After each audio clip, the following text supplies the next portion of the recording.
Magpapatuloy tayo sa templo ni Jeroboam, na yun ang ika-11 na bahagi.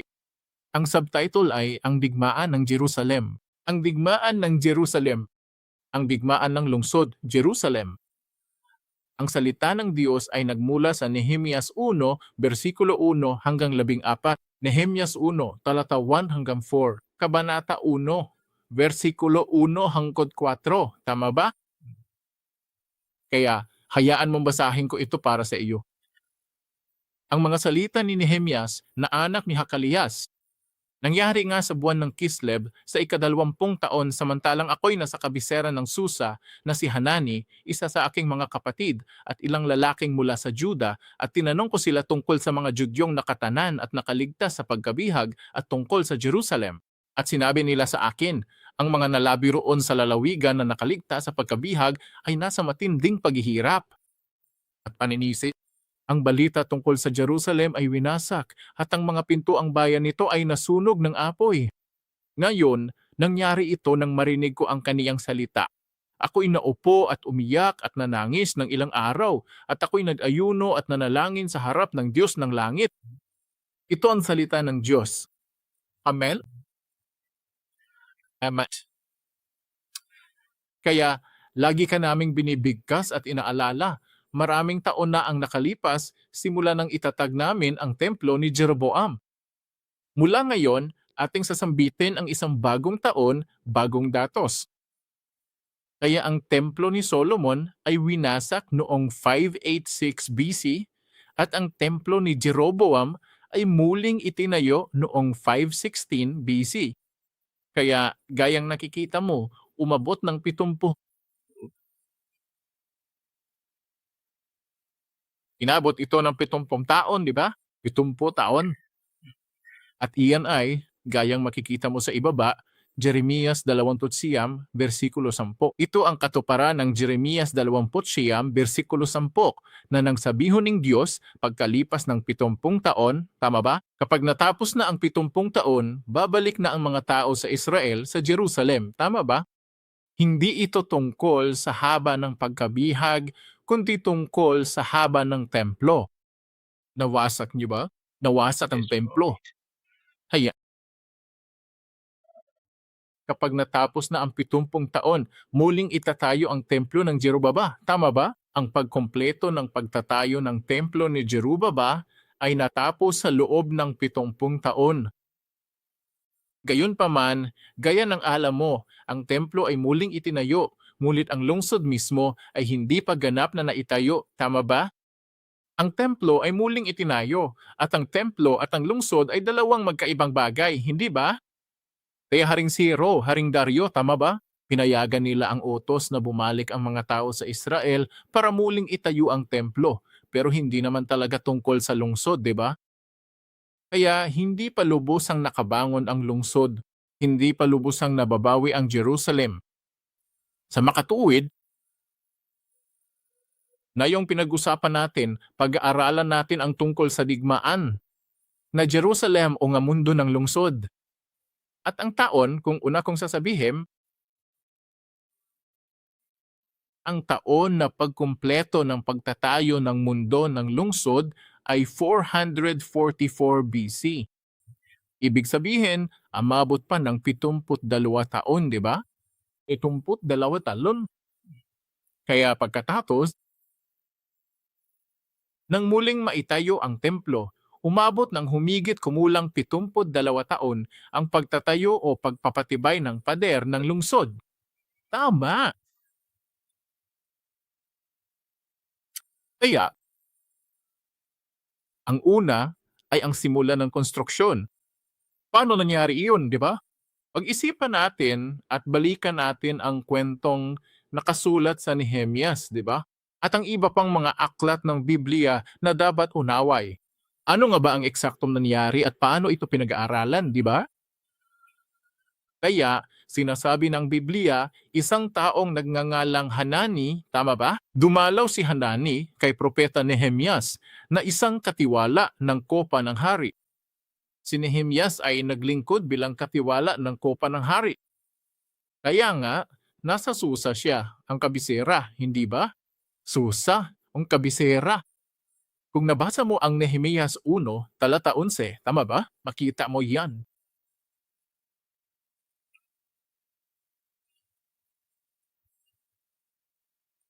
Kita mo, O Panginoon, ako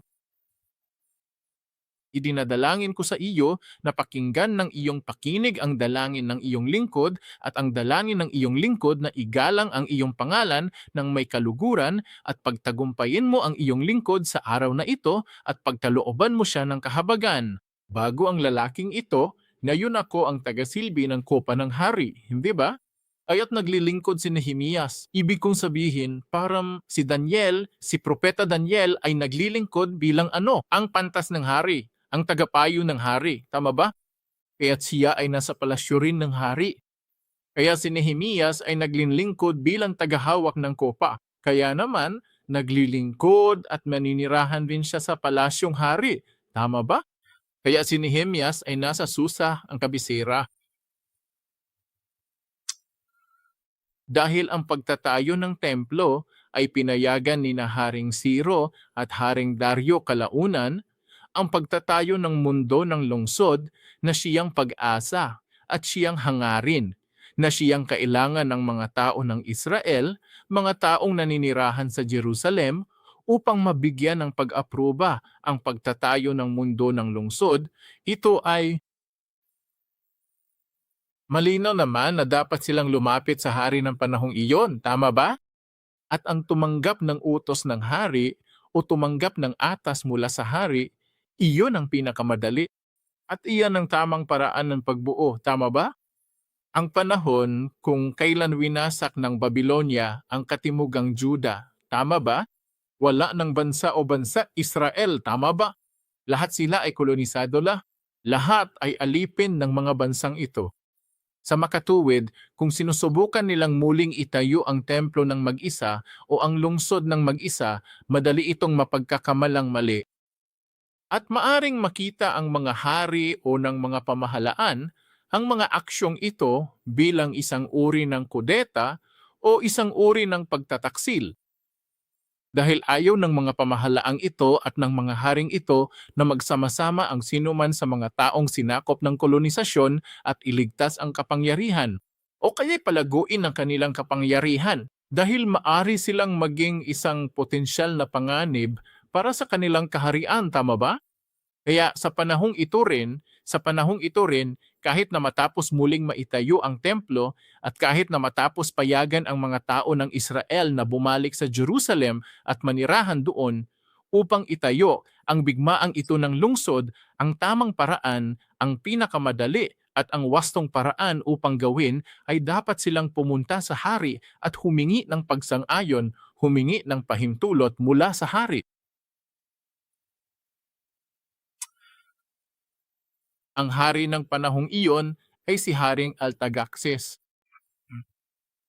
Kaya, gaya ng sinabi ko, noong panahon ni Haring Siro, si Haring Dario, naaturo nato sa tabi ng naaturo?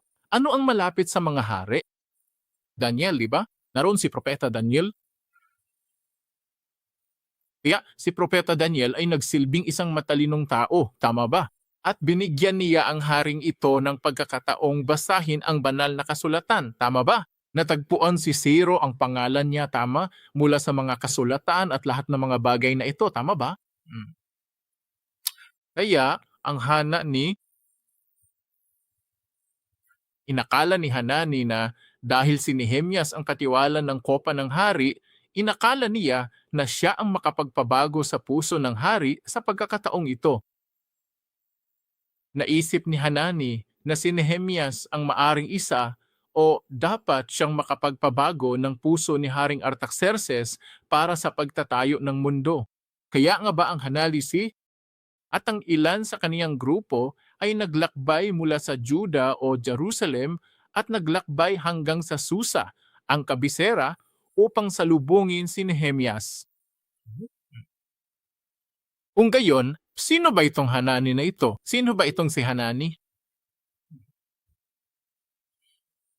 Sinasabi ng Biblia na si Hanani ay kapatid ni Nehemias. Kapatid ni Nehemias Kaya kung titingnan mo ang Nehemias 1, mga talata 1 at 2, makikita mo sa ibaba na may salungguhit doon ang mga salita ni Nehemias na anak ni Hakalias. Nangyari nga no, ika-20 taon, samantalang ako'y nasa Susa na kabisera na si Hanani, isa sa aking mga kapatid. Tama ba? Pasensya na, si Hanani, isa sa mga kapatid ko. Kaya kung titingnan mo ang Nehemias 7 talata 2, sinasabi nito na inilagay ko si Hanani, ang aking kapatid. Tama ba? Si Hanani, ang aking kapatid. Kaya si Hanani ay kapatid ni Nehemias. Siyempre, ang kapatid na ito ang salita. Sa panahon ngayon, parang kapatid na yan, di ba? Kapatid ko siya. Ibig kong sabihin, maari itong, alam mo, maari itong mga hulugan, maari itong tumukoy sa isang taong malapit sa iyo. Tama ba? Kapatid ko siya. Pero pwede rin itong tumukoy sa physical na kapatid, di ba? Kapatid ko siya, siya ang nakababata kong kapatid. Siya ang nakababata o nakatatandang kapatid ko, di ba?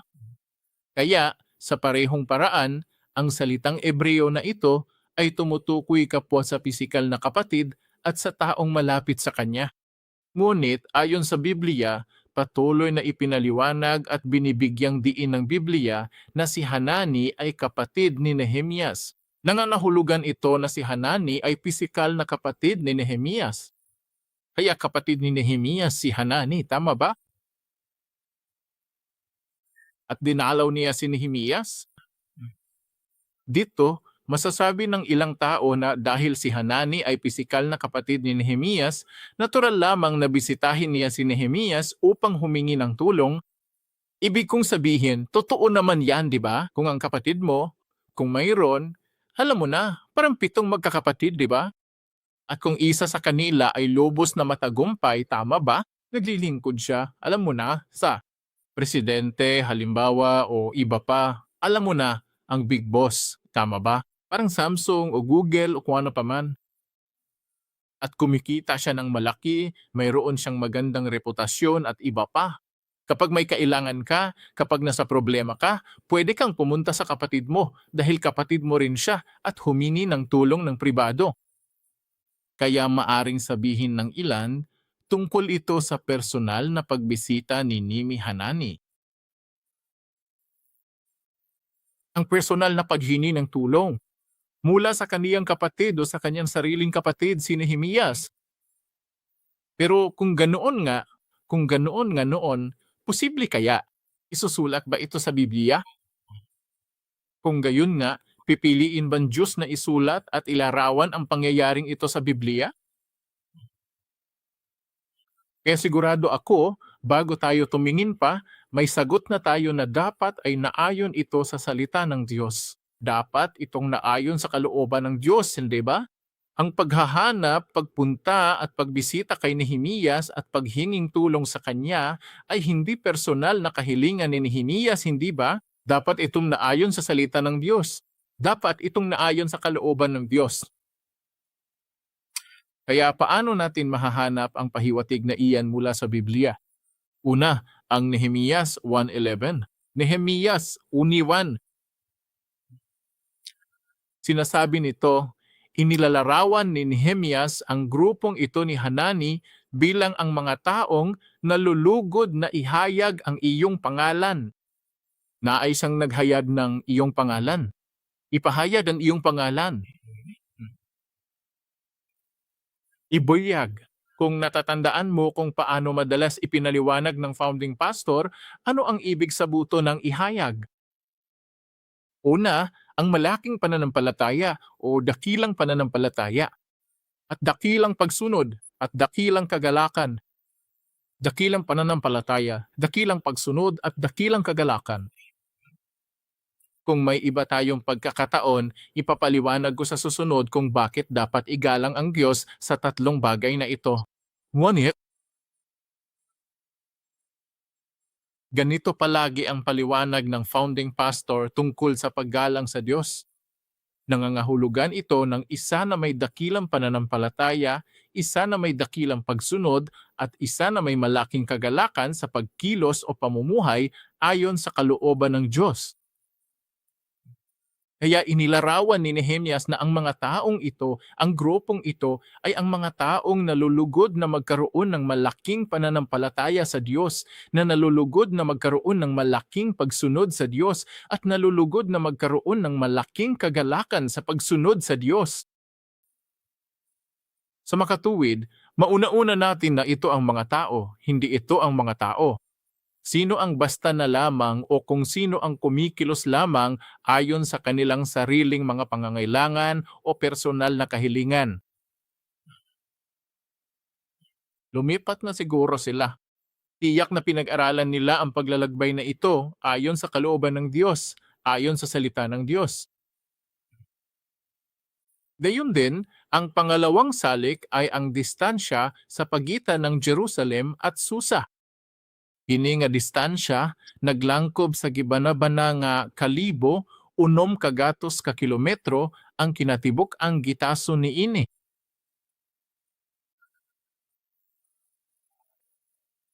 Alam natin na noong panahon ng ilang, ang mga tao ng Israel ay naglalakbay ng mga 25 kilometro o 30 kilometro sa isang araw, tama ba? Pero ang 30 kilometro kada araw ay parang mga sundalong nagmamarsa, tama ba? Ang mga sinanay, kaya nilang maglakbay ng mga 30 kilometro sa isang araw, tama ba? At kung ang mga tao ay hindi sinanay, 15 kilometro o 20 kilometro ang magiging pinakamataas? Kung kailangan nilang maayos na pahinga at maghanap ng lugar na mapagpahingahan, tama ba? Kaya ang 1,600 kilometros na ito ay humigit kumulang isang paglalakbay na tumatagal ng humigit kumulang 4 na buwan. Kalaunan, nang pinayagan si Nehemias na bumalik sa Jerusalem upang mamahana sa muling pagtatayo ng muro, inabot siyang halos 4 na buwan bago bumaba mula sa Susa patungong Jerusalem. Kaya ang ibig sabihin nito ay si Hanani at ang kanyang barkada, ang kanyang mga kaibigan, tama ba? Nagpasya silang gawin ang halos 4 na buwang paglalakbay na ito. 4 na buwang paglalakbay. Hindi ito madali, tama ba? Hindi ito maari, alam mo na, isang kasual na bagay lang. Kailangan mong mawala ng mga 4 na buwan sa iyong negosyo, tama ba? Masisira ng husto ang negosyo mo pagkatapos? Kung isasara mo ang negosyo mo ng 4 na buwan, tama ba? At hindi makain ng pamilya mo dahil hindi ka makakarating doon nang hindi bababa sa 4 na buwan na isang paraan lang naman. At ang pagbaba ay abutin pa ng 4 na buwan, di ba? Kaya hindi ito isang simpleng paglaglakbay. Hindi ito isang kaswal na paglalakbay na maari lang nilang, alam mo, pag-isipan isang gabi. Sa susunod na araw, maglaklakbay tayo, ha? Maglakad-lakad tayo at, alam mo na, hanapon mo itong si Nehemias. Hindi pwede. Ito ay isang paglalakbay kung saan kailangan nilang isugal ang lahat. Kailangan nilang tanggapin ang lahat, ilagay ang lahat dito. Sa makatuuwid, dahil sa dalawang salik na ito, maunawaan naton. Ang mga Hanani at ang kanyang grupo ay naglakbay na ito hindi ayon sa kanilang sariling pagkukusa o sa kanilang sariling mga pangangailangan, kundi ayon sa salita ng Diyos. Sa pamamagitan ng pagsunod sa salita ng Diyos.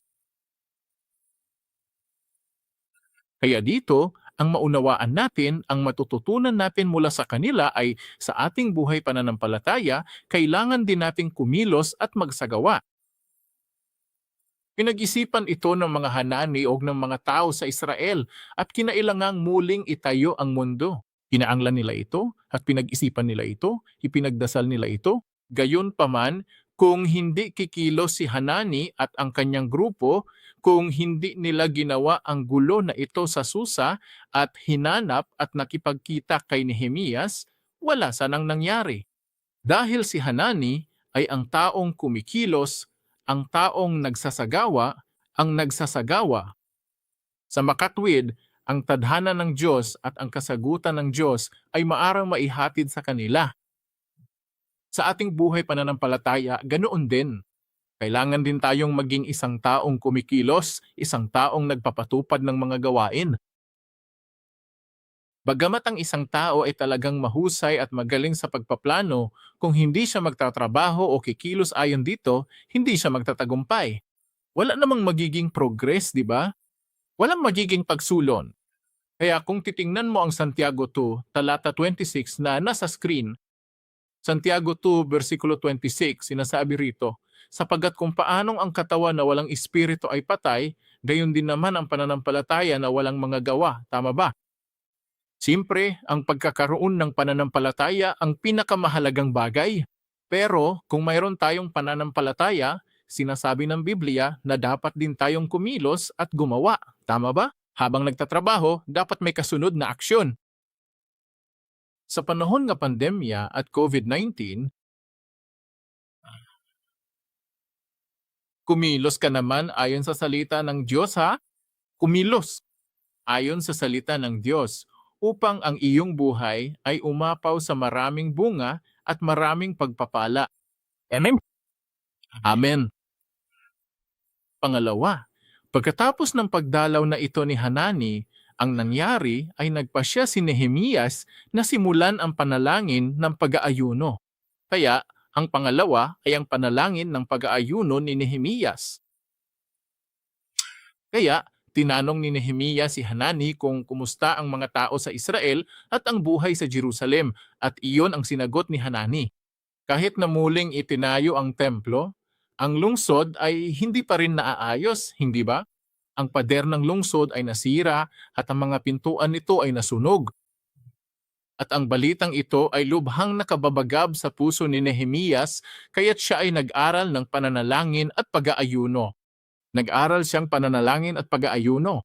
Kaya kung titingnan mo ang Nehemias 1, versikulo 3 to 4, Nehemias 1, versikulo 3 to 4, sinasabi nito, at sinabi nila sa akin, ang mga nalabi roon sa propeta, ang mga probensyang nakaligtas sa pagkabihag, ay nasa matinding paghihirap at kahihiyan. Ang pader ng Jerusalem ay nawasak at ang mga pintuan nito ay sinunog na apoy. Ngayon, nangyari na. Nang marinig ko ang mga salitang ito, ako'y naupo at umiyak at nanangis ng ilang araw. Ako'y nagayono at nanalangin sa harap ng Diyos ng langit. Kaya pinag-aralan ni Nehemias ang isang panalangin ng pag-aayuno para sa pagpapanumbalik ng kayang bansa o ang nga tao o ang lungsod ng Jerusalem. Tama ba? Kaya mayroong isang pambansang kalamidad. May problema sa pambansang antas, di ba? Issue sa antas pambansa.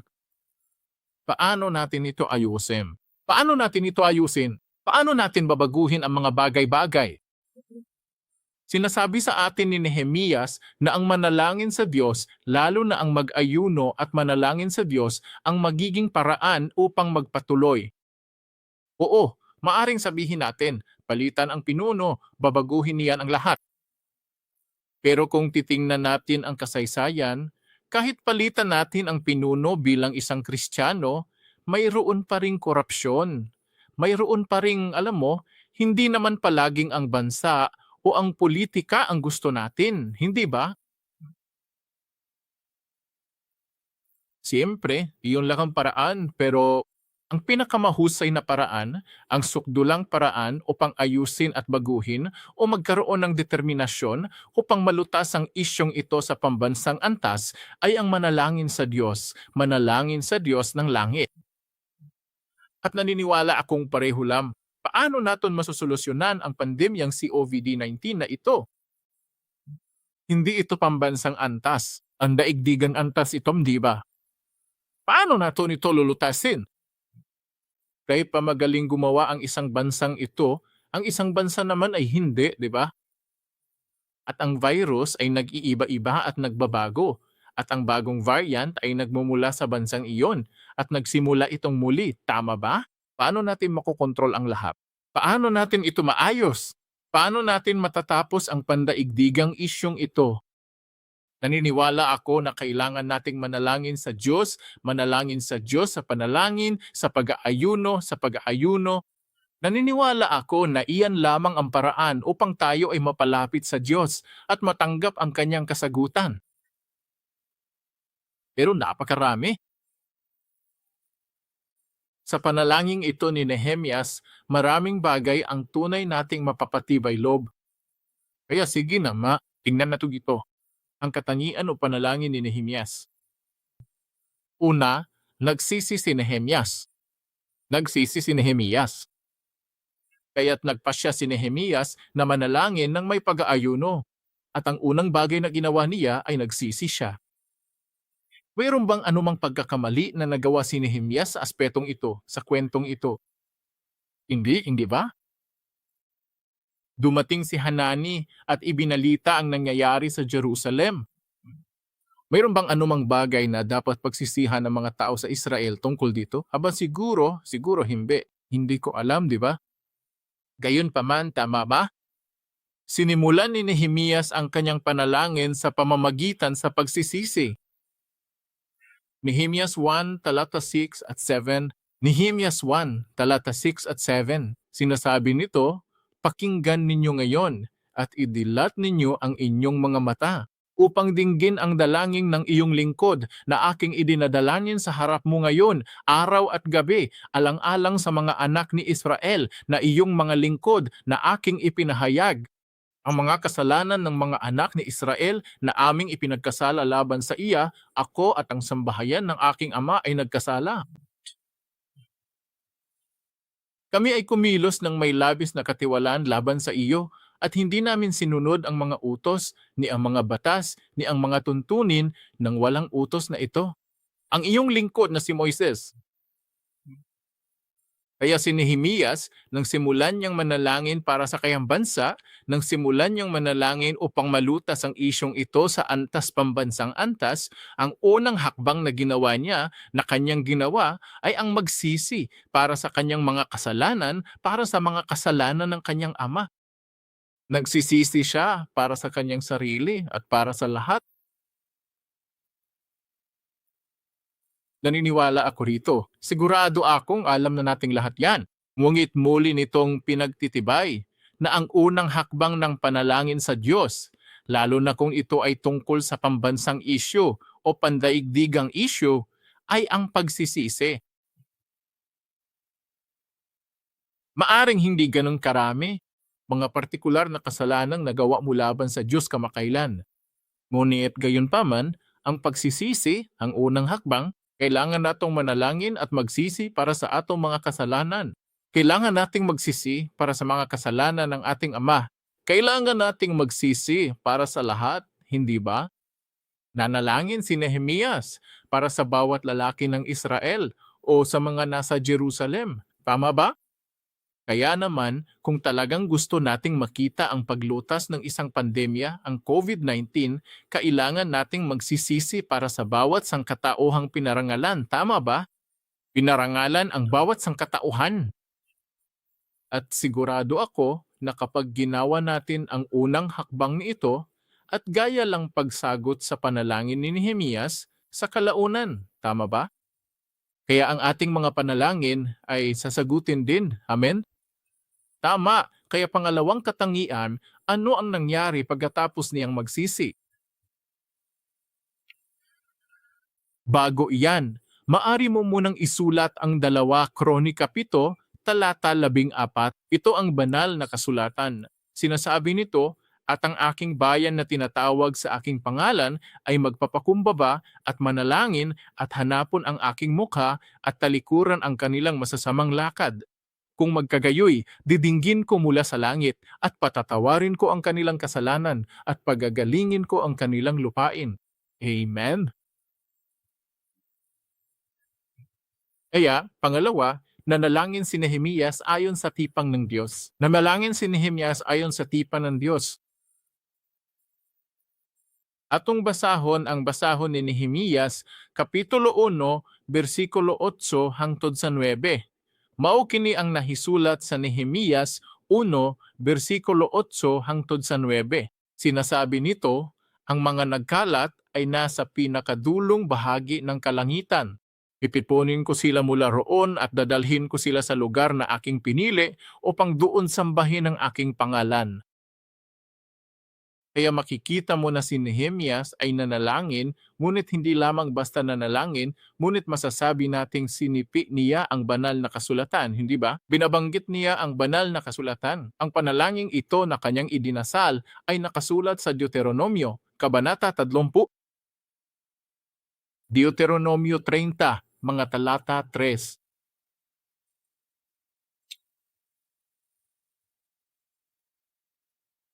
1-4. Ito ang isang talata na tinutukoy ni Propeta Nehemias sa panalangin ito. At ang panalangin, ayon sa tipan ng Diyos, ay mahalaga. Mahalaga ang manalangin ayon sa tipan ng Diyos. Gayunpaman, sa palagay ko, gusto kong maging malinaw dito. Gusto kong maging malinaw dito na hindi ibig sabihin na ang pagbanggit ng kasulatan sa panalangin ay nagpapabuti sa ating panalangin o nagdudulot ng mas mabilis na kasagutan mula sa Diyos. Hindi naman, di ba? Ang pagbanggit sa kasulatan ay hindi nangangahulugan na nanalangin tayo ayon sa tipan ng Diyos. Tama ba? Kung ganun ang paraan ng pananalangin ayon sa tipan ng Diyos, kung gayon, ang isang taong may mahusay na memorya, ang isang taong sinanay na bigkasin ang banal na kasulatan mula pa sa kanilang mga morang taon, sila ang magiging pinakamahusay na panalangin. Maari rang nilang bigkasin mula Genesis 1-1 hanggang Apokalipsis 22. At natapos nila ang kanilang panalangin, lalo na ang mga Hudyo. Kapag ang mga Hudyo, bago pa sila maging mga 12 taong gulang, nakilala bilang isang kasabihan, tama ba? Bago sila maging 12, ang bawat batang lalaking Hudyo, di ba, kailangan nilang tandaan at bigkasin ang Pentateuch.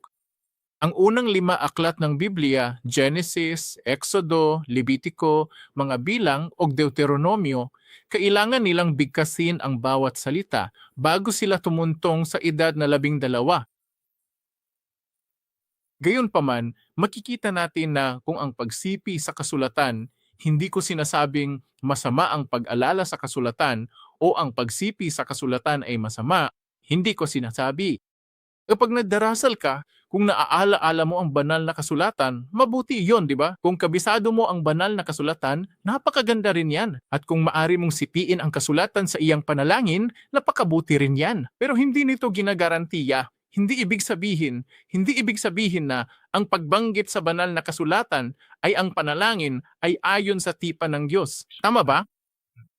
At gaano karaming talata ang banggitin mo sa iyong panalangin, hindi ba?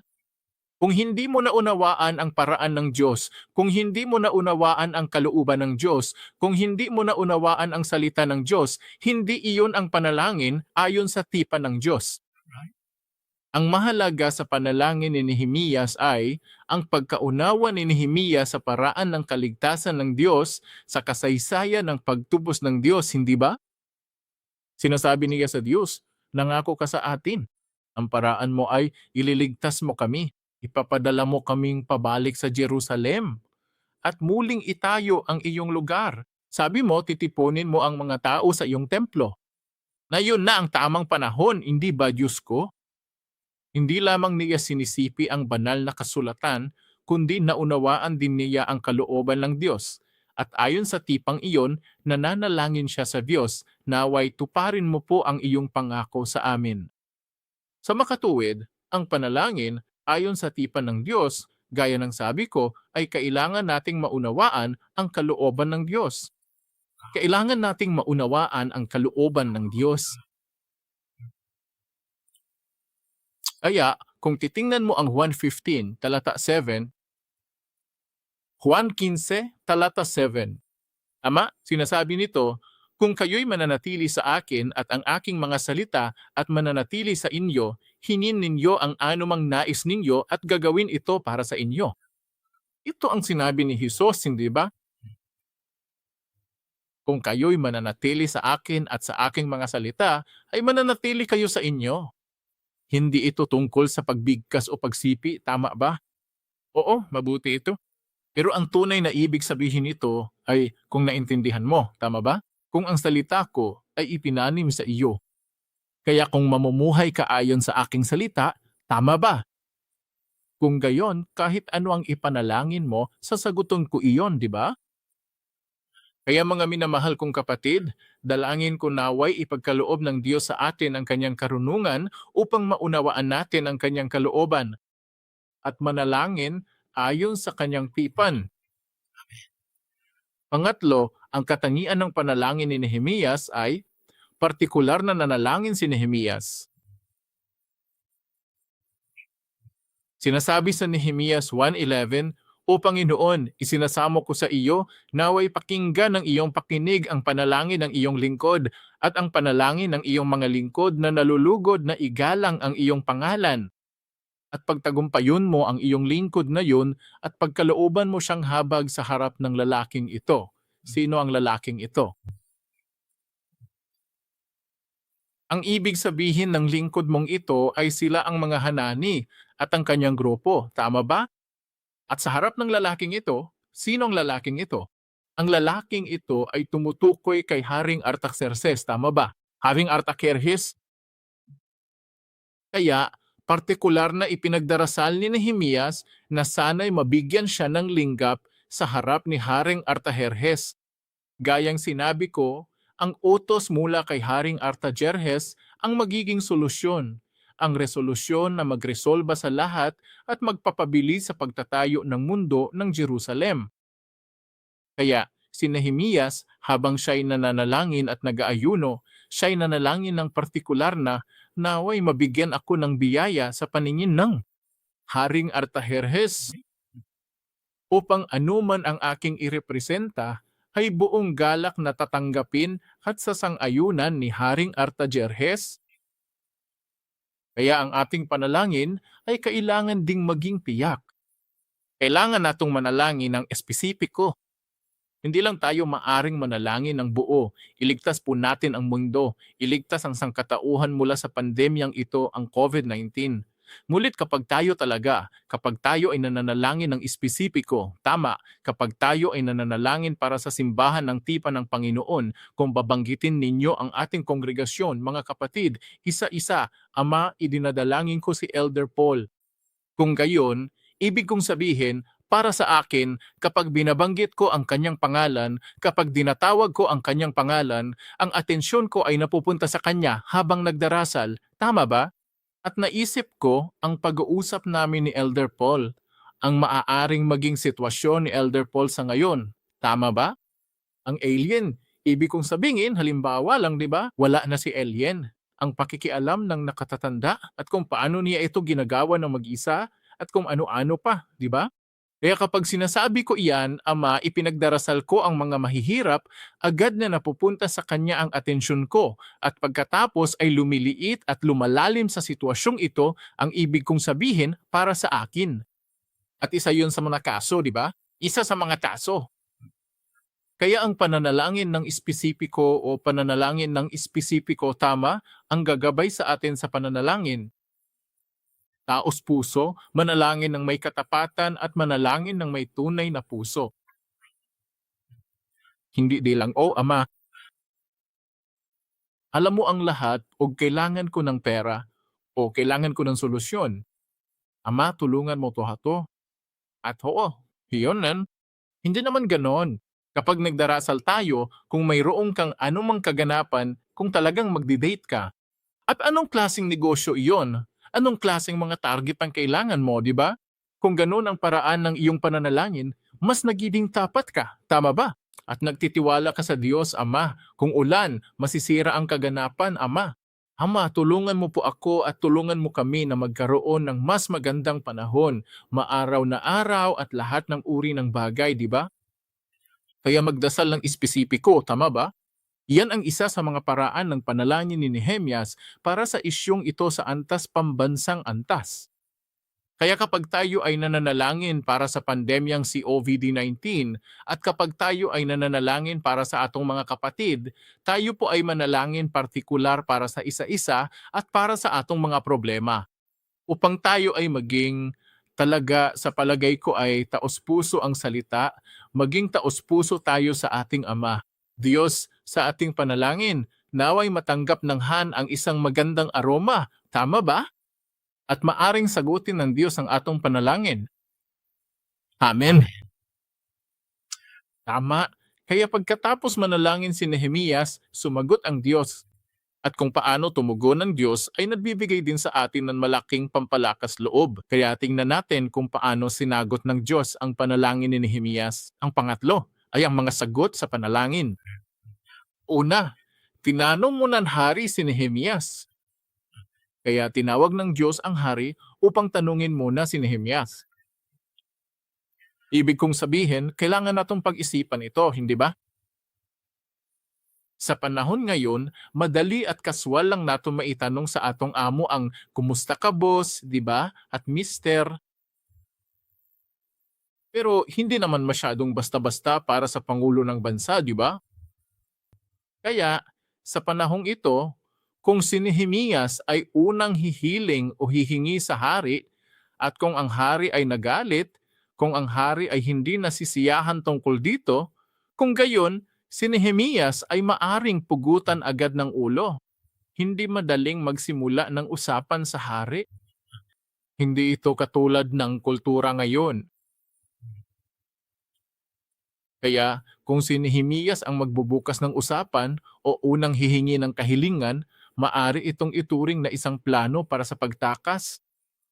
Bakit? Dahil sa kalaunan, kung magbabasa tayong isang banal na kasulatan, ang hiniling ni Nehemias ay, hayaan ninyo akong pumunta sa Jerusalem at tumulong sa pagtatayong ito ng mundo. Ibig sabihin, matagal siyang mawawala, di ba? Kaya kung si Nehemias ang nagpasimulang usapang ito at humiling sa Diyos, pati na rin sa hari na si Haring Artajerjes, sana'y sumainyo ang kapayapaan. May isang bagay akong gustong hilingin sa imo. At maaari ba akong makabalik sa Jerusalem ng ilang sandali? Makikita na may pinaplano siya, alam mo na, yung pagtakas, o may pinaplano siya na tinitipon niya ang kapangyarihan ng kanyang bansa at nagkudeta laban sa atin. Tama ba? Gumawa ng pagdepende. Maraming paraan, maraming pagkakataon na maaring hindi maintindihan ang intensyon niya, di ba? At maari itong humantong sa napakadali rampugutan ng ulo. Gayunpaman, nang patuloy na nanalangin si Nehemias sa Diyos, pinag-aralan niya ang mabilis na panalangin at patuloy siyang nananalangin at hindi pa niya binubuka ang kanyang bibig sa hari. Wala siyang sinabi sa hari, ngunit patuloy siyang nanalangin. Ang nangyari ay kinilos ng Diyos ang puso ni Haring Artajerjes at pinauna niya itong tanungin si Nehemias. Kaya unang lumapit si Haring Artajerjes kay Nehemias at sinabi, nakita kong hindi maganda ang imong muka, masyado kang maitim. Anong mangyayari? Sigurado akong may kung anong ikinalulungkot ka sa puso mo. Kaya sabihin mo sa akin, ano ang iyong ikinalungkot? Kaya si Haring Artaxerxes ang unang nagsimula ng usapan at nagtanong, ano ang nangyayari? Ipaalam mo sa akin. Kaya ngayon, hindi na si Nehemias ang humihiling o nagdidemand ng isang bagay. Ngayon, si Nehemias ay tumutugon at sumasagod lamang sa tanong ng hari. Kaya ipinaliwanag niya na ang aking bayan, ang Jerusalem, ang lungsod, ang mundo ay hindi pa naitatayo muli at ang mga pintuang bayan ay sinunog at ang aking puso ay labis na nadudurog at ito'y lubhang nakakalungkot.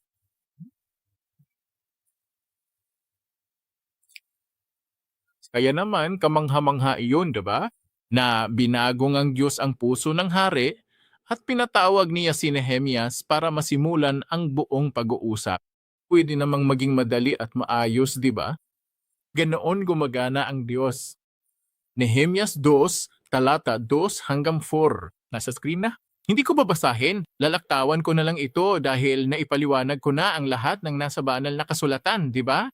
Kaya ang Diyos ay gumagawa sa ganitong paraan. Kung patuloy tayong mananalangin sa Diyos, tama ba?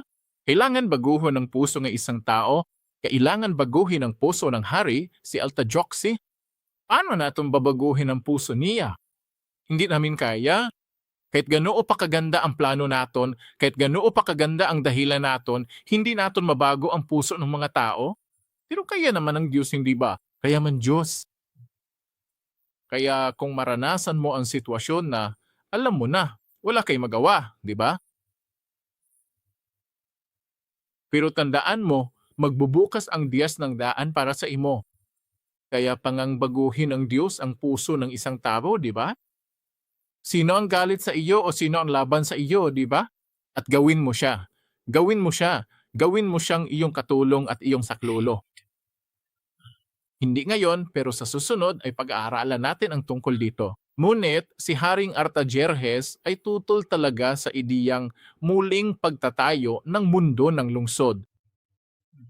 Sa katunayan ay nag-utos siya, ipinahayag niya na ayaw niyang muling itayo ang mundo ng lungsod. Pero ngayon, binabago na niya ang bahay niya. Yung sinabi niya kanina. Kahirap siguro para sa isang hari na baguhin ang sinabi niya kanina. Giisip na Diyos ang hari. Sama nga ang Diyos dili mamakak o muusab sa mga butang, ang hari dili usab makausab sa iyang kalibutan. Pero binago niya ito at tinulungan niya si Nehemia sa pagkakataong ito. Kaya imposible, pero ginawa itong posible ng Diyos. Dalangin ko na ang pagpapala ng Diyos ay sumainyo ngayong gabi. Kahit imposible, maaring gawin ito ng Diyos na posible para sa iyo. Amen. Pangalawa, anong nangyari? Ikinatuwang hari na sumangayon. Ikinatuwa ang hari na sumang-ayon. Nehemias 2, talata 5 to 6. Nehemias 2, talata 5 to 6. Basahin ko ito para sa iyo. At sinabi ko sa hari, kung ikalulugod ng hari at kung ang iyong lingkod ay nakasumpong ng biyaya sa harap mo, sugin mo ako sa Yuda, sa bayan ng libingan ng aking ama, upang aking muling itayo. Pagkatapos ay sinabi sa akin ng hari, habang ang reyna ay nakaupo sa tabi niya, gaano katagal ang iyong paglalakbay? At kailan ka babalik? Kaya't kinalugdan niya ang hari na sugin ako at binigyan ko siya ng tiyak na panahon, di ba?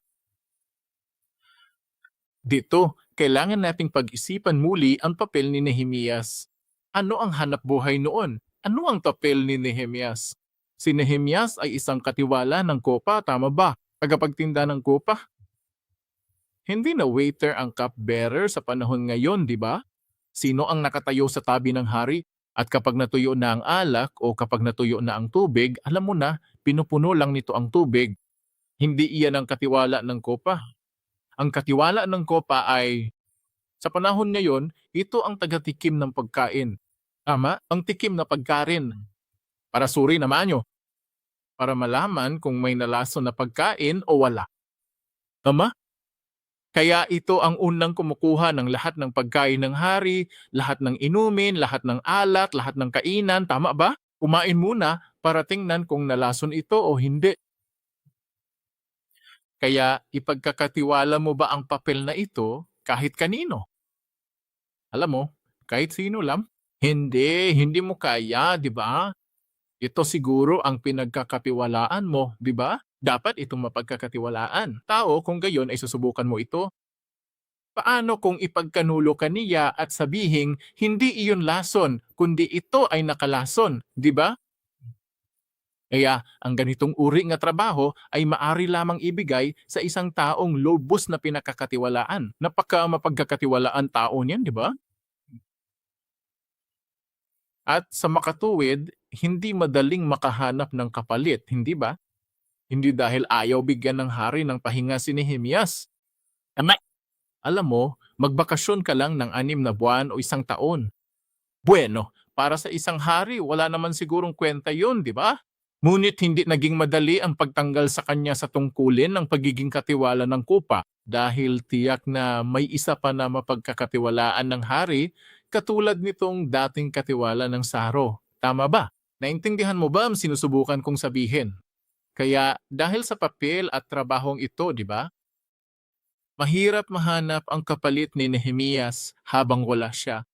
Gayon pa man, muli, nang baguhin ng Diyos ang puso ng hari, nalugod ang hari na sumang-ayon sa paglaya ni Nehemias mula sa tungkulin bilang tagadala ng Saro. Alam niya ang lahat ng paghihirap, lahat ng sakit ng ulo na darating pagkamatay ni Nehemias, ngunit masaya pa rin siya. Masaya pa rin siyang pumayag at sabihing, sige lang. Kaya ang Diyos, kapag tayo ay nananalangin, nang siya ay nanalangin sa Diyos, binago ng Diyos ang puso ni Haring Artajerjes. Kaya naman, kapag tayo ay nananalangin sa Diyos, babaguhin ng Diyos ang lahat para sa atin. Amen? Amen? Pangatlo, ano nangyari? Nagbigay ang hari ng mga sundalo at mga materyales. Nagbigay ang hari sa mga sundalo at mga materyales. Kaya sa Nehemias 2, versikulo 8-9, sinasabi, "At isang liham kay Asaph na tagapag-ingat ng kagubatan ng hari upang bigyan niya ako ng kahoy at gumawa ng mga biga para sa mga pintuan ng kuta na nasa tabong ng templo, para sa digmaan ng lungsod at para sa bahay na aking paroroonan. At ipinagkaloob sa akin ng hari ang mga iyon dahil ang mabuting kamay ng aking Diyos ay sumasa akin. Pagkatapos ay pumunta ako sa mga gobernador ng probinsya sa kabila ng ilog. Nalaman natin ang tungkol sa kabila ng ilog. Tama ba? Ibinigay sa kanila ang mga sulat ng hari. Ngayon, ang hari ay nagsugo kasama kong ng mga opisyal ng hukbo at mga mangangabayo, hindi ba? Kaya ang nangyari ay sinabi ng hari, sige, maari ka nang magbakasyon. Pwede ka namang sumama sa biyaheng ito, di ba? Pero pakisuyo, kunin mo ang mga kabayong ito at ang mga hukbo, ha? Kaya ang mga sundalo, ang mga tagapagtanggol, tama ba? Ang mga tao, ang mga sundalo, ang hukbo ay kasama ni Nehemias at pati na rin ang mga materyales, tama ba? Pati na rin ang mga materyales. Gaano katagal na antala ang pagtatayo ng mundo? Natutunan natin sa simula, sabi ko, mga 72 taon yan, di ba? Pagtatapos ng pagtatayo ng templo, mga 70 taon na ang nakalipas na hindi pa naitatayo ang mundo, hindi ba? Kaya nang duga nang dumating si Nehemias, dala ang lahat ng mga materyales na ito at lahat ng ito, alam mo na, ay dumating sa Yuda. Gaano katagal sa palagay mo ang itatayo ng mundo? Isang bagay na hindi nagawa sa loob ng 72 taon, nagawa ito sa loob ng 52 araw. 52 araw lamang ang kinailangan upang makumpleto ang pagtatayo ng mundo. Right.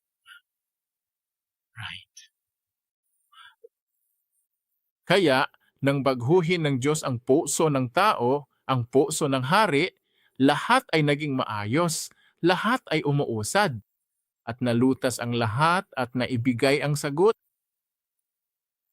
Kaya ngayon, ang conclusion ko ay, mga kapatid, kapag tayo ay nananalangin,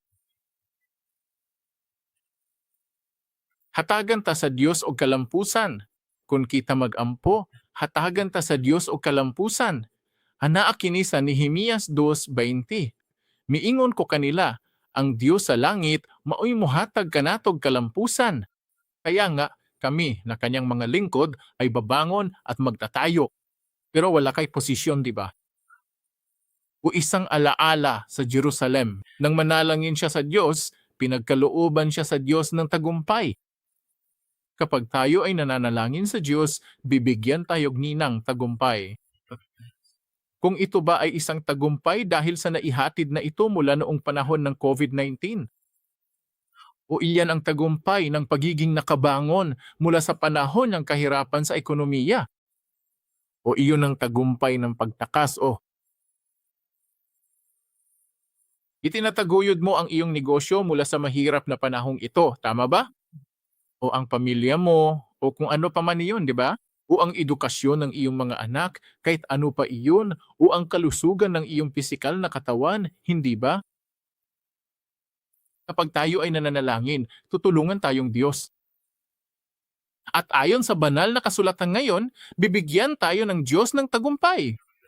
Amen. Ikaw at ako ang mga taong matagumpay. Kapag tayo ay nananalangin, tayo ay magtatagumpay sa tulong ng ating amang Diyos. Amen. Kaya tandaan po ninyo, tinutulungan tayo ng Diyos at bibigyan niya tayo ng tagumpay. Kaya tandaan natin na ito ang oras na dapat tayong manalangin sa Diyos. Dapat tayong magsisi sa harap niya, tama ba? Sa ngalan ng lahat. Kaya dapat lang naton, alam mo, hilingon sa Diyos Ama na kaawaan mo kami. At dinirinig niya tayo at pagagalingin niya tayo. Pagagalingin ang ating lupain.